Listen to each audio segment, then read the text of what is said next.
सिंधु दर्शन सिंधु दर्शन गाने बजायो बोली बजाई.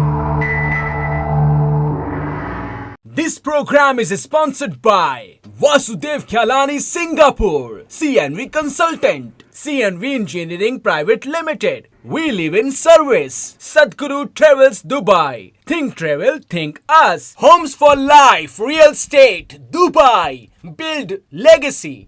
Vivekanand Education Society. This program is co-sponsored by Suman Ramesh Tulsiani Charitable Trust, Kisha and Vensimal Sajnani Dubai, Sher and Meena Motwani with Family Canada, PVS Angels of Dubai, JK Deanta Penchepan में सिंधियत जी पहचान.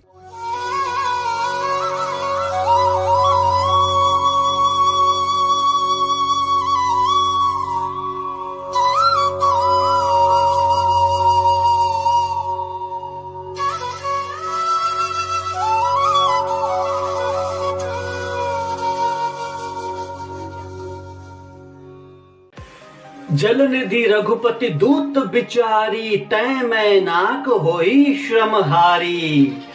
समुद्र जी चवंता कि श्री रघुनाथ जी जो दूत समझी करे मैनाक पर्वत खे कि हे मैनाक तू हनुमान जी खे. तू श्री राम जिनजे परम भक्त हनुमान जी के थकावट दूर करण जे लाए उन्हनि जी थकावट मिटाइण जे लाए उन्हनि खे पंहिंजे ऊपर पंहिंजे मथां विश्राम करण जी इजाज़त ॾेई रख ऐं उन्हनि जी थकावट के परे करण वारो उन्हनि खे हनुमान जिन जी थकावट के मिटाइण वारो थी वञ. तुलसीदास बाबा अॻियां लिखनि था कि प्रभु श्री राम जिन जा कुल गुरु सागर पंहिंजे तट ते हनुमान जिन जे बल खे ॾिठो, हनुमान जिन जे असीम वेग खे ॾिठो त हू समझी वया, हू जाणी वया कि ही अवश्य ही राम दूत आहिनि. मन ही मन प्रभु श्री राम जी के प्रणाम कयो. अंतर मन में प्रभु श्री राम जिन जे भक्त हनुमान जिन के भी प्रणाम कयो ऐं पंहिंजी गहरायुनि सां अत्यंत विशाल ऐं दुर्लभ मैनाक पर्वत के आदेश ॾिनो कि हे मैनाक पर्वत तू हाणे धरातल ते अची वञ. तू हाणे जो हाणे धरातल ते अची वञ. प्रभु श्री राम जी लीला में सहयोग करण वारो थी वञ. ही पावन अवसर तोखे प्राप्त थियो आहे.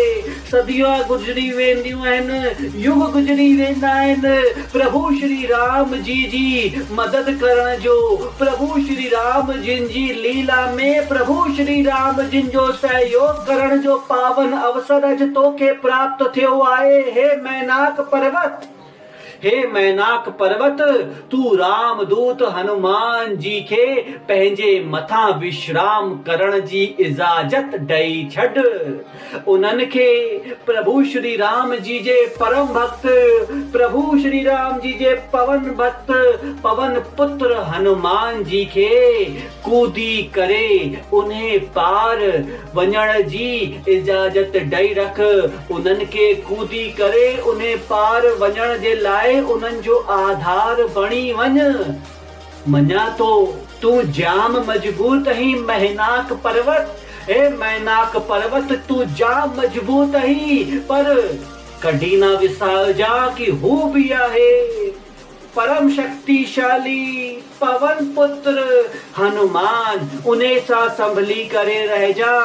किथे ही न थी वञे कि हनुमान तुंहिंजे मथां कूदे ऐं तूं पाताल में समाइजी वञी. किथे ही न थिए कि हनुमान तुंहिंजे मथां कूदे, असीम वेग सां तुंहिंजे मथां उछले ऐं तूं पाताल में समाइजी वञी. त पंहिंजे मथां कूदे करे ही सागर पार करण जी इजाज़त ॾेई रख हनुमान जी खे. चौ श्री राम, जपो हनुमान, जपो श्री राम, चौ हनुमान।